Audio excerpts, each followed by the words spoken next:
Hello बच्चों, आइए प्रश्न समझते हैं। हमारे प्रश्न में रिक्त स्थान की पूर्ति करना है। लिखा है, कथन को पूर्ण कीजिए।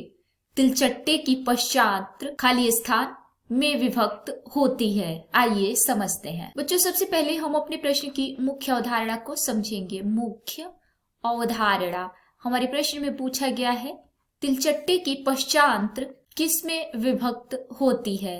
आइए लिखें, तिलचट्टे के बारे में पूछा गया है, समझेंगे। आइए लिखते हैं बच्चों, तिलचट्टा। बच्चों बात करें तिलचट्टे की तो इसमें जो पाचन तंत्र होता है उसके 3 भाग होते हैं, अग्रांत, मध्यांत्र तथा पश्चांत्र। आइए लिखें, पाचन तंत्र के 3 भाग होते हैं तिलचट्टे में, अग्रांत्र, मध्यांत्र तथा पश्चांत्र। बच्चों हमसे पश्चांत्र भाग के बारे में पूछा गया है।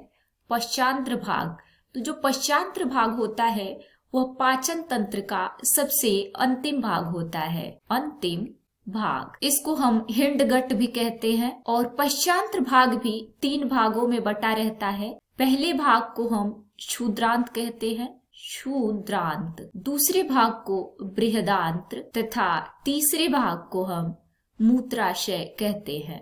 तीसरे भाग को हम मूत्राशय कहते हैं। हमारे प्रश्न में पूछा गया था, तिलचट्टे का पश्चांत्र कितने भागों में विभक्त होता है, तो यह क्षुद्रांत, बृहदांत्र तथा मूत्राशय में विभक्त होता है। उम्मीद है आपको प्रश्न समझ में आ गया होगा। धन्यवाद।